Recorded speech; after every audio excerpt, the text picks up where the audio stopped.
Wow. Well, thank you. Thank you, first of all, to Vice President Harris. Thanks for putting your trust in me and for inviting me to be part of this incredible campaign. And a thank you to President Joe Biden for 4 years of strong, historic leadership.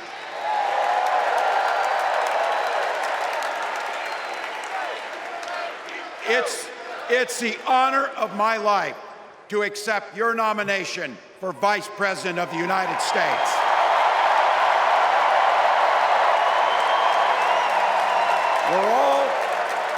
We're all here tonight for one beautiful, simple reason. We love this country.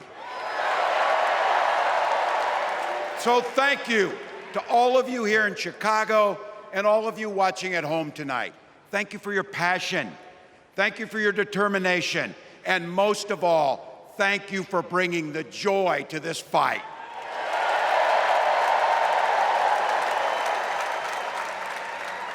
Now, I grew up in Butte, Nebraska, a town of 400 people. I had 24 kids in my high school class, and none of them went to Yale.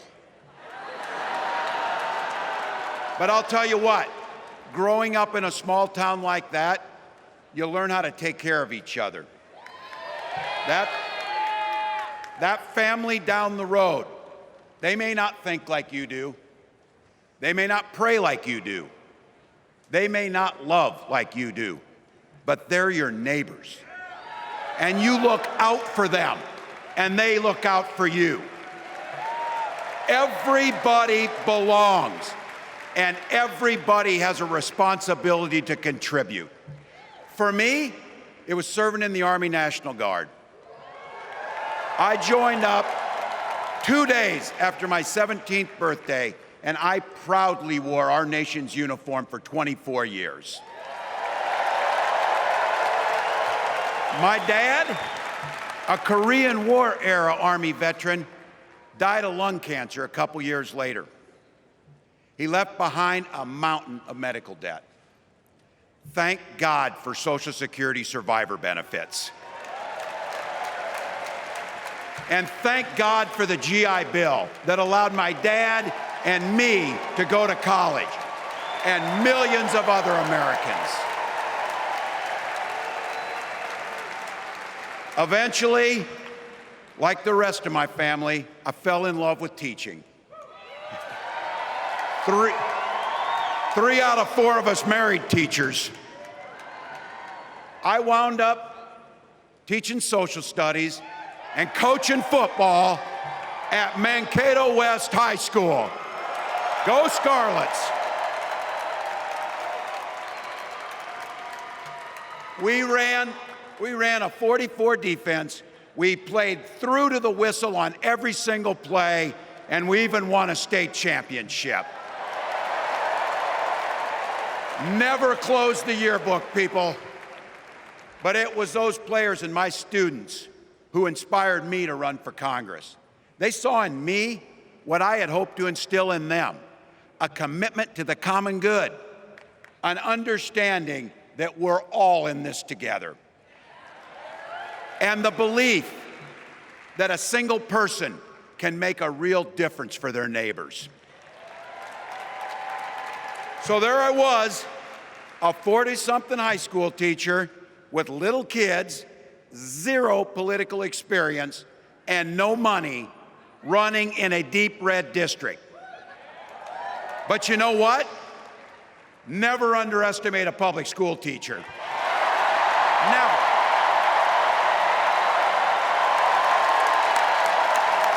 I represented my neighbors in Congress for 12 years, and I learned an awful lot. I learned how to work across the aisle on issues like growing the rural economies and taking care of veterans. And I learned how to compromise without compromising my values. Then I came back to serve as governor, and we got right to work making a difference in our neighbors' lives. We cut taxes for the middle class. We passed paid family and medical leave. We invested in fighting crime and affordable housing. We cut the cost of prescription drugs and helped people escape the kind of medical debt that nearly sank my family. And we made sure that every kid in our state gets breakfast and lunch every day. So while other states were banning books from their schools, we were banishing hunger from ours.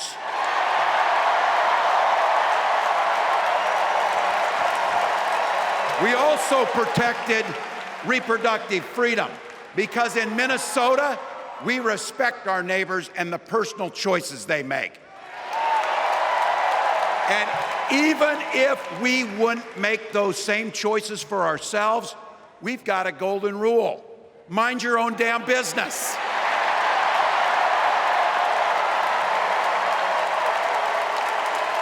And that includes IVF and fertility treatments.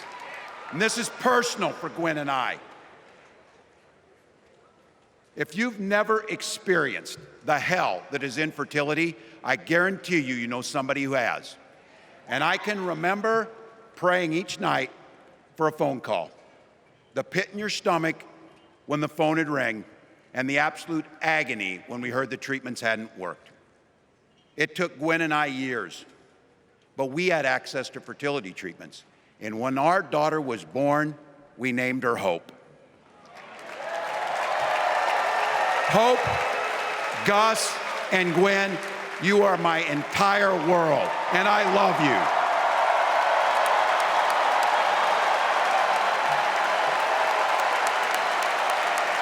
I'm letting you in on how we started a family because this is a big part about what this election is about. Freedom. When Republicans use the word freedom, they mean that the government should be free to invade your doctor's office. Corporations free to pollute your air and water. And banks free to take advantage of customers. But when we Democrats talk about freedom, we mean the freedom to make a better life for yourself and the people that you love. Freedom to make your own healthcare decisions. And yeah, your kids' freedom to go to school without worrying about being shot dead in the hall. Look, I know guns. I'm a veteran. I'm a hunter.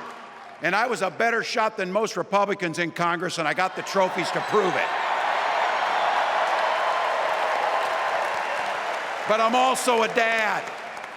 I believe in the Second Amendment, but I also believe our first responsibility is to keep our kids safe.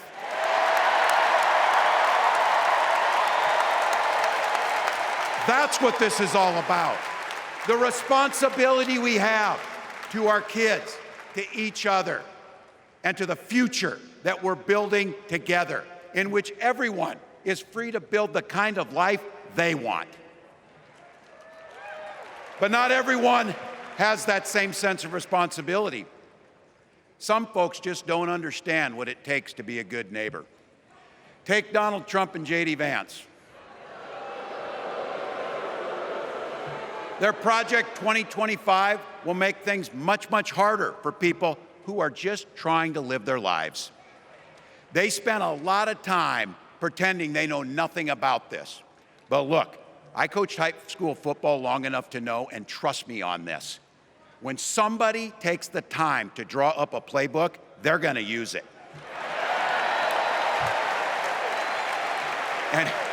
And we know if these guys get back in the White House, they'll start jacking up the costs on the middle class, they'll repeal the Affordable Care Act, they'll gut Social Security and Medicare,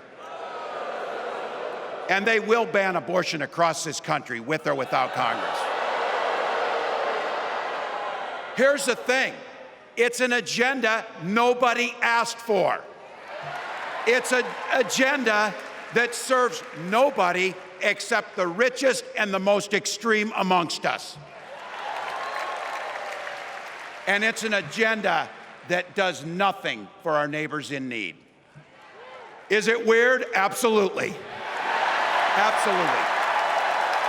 But it's also wrong, and it's dangerous. It's not just me saying so. It's Trump's own people. They were with him for 4 years. They're warning us that the next 4 years will be much, much worse. You know, when I was teaching every year, we'd elect a student body president. And you know what? Those teenagers could teach Donald Trump a hell of a lot about what a leader is. Leaders don't spend all day insulting people and blaming others. Leaders do the work.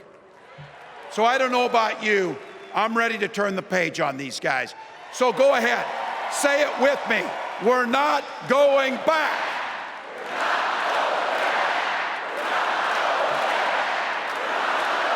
We've got something better to offer the American people. It starts with our candidate, Kamala Harris. From her first day as a prosecutor, as a district attorney, as an attorney general, as a United States senator, and then our vice president, she's fought on the side of the American people. She's taken on the predators and fraudsters. She's taken down the transnational gangs, and she stood up to powerful corporate interests. She has never hesitated to reach across that aisle if it meant improving your lives. And she's always done it with energy, with passion, and with joy. Folks, we've got a chance to make Kamala Harris the next president of the United States.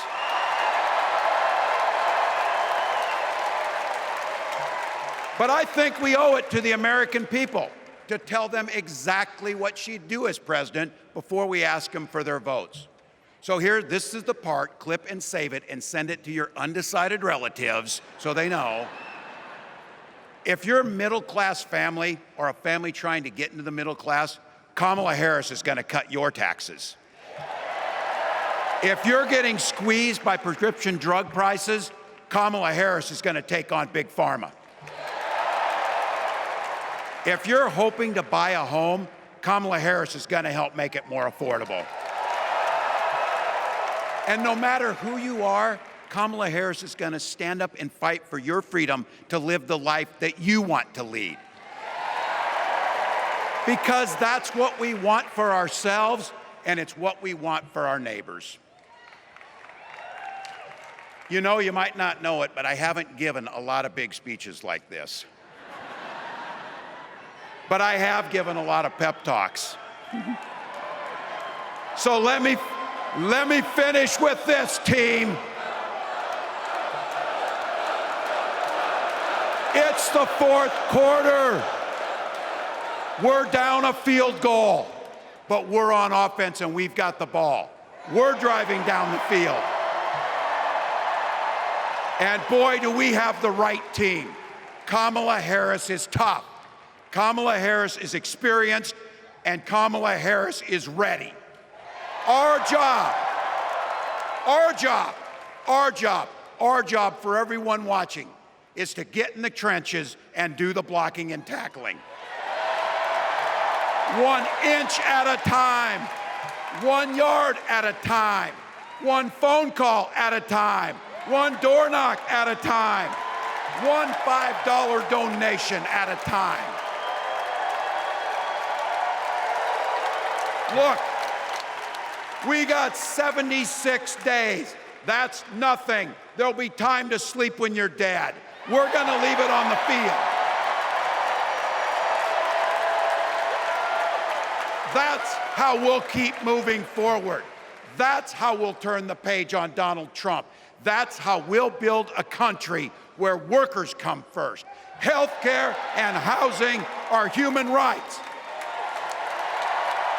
And the government stays the hell out of your bedroom.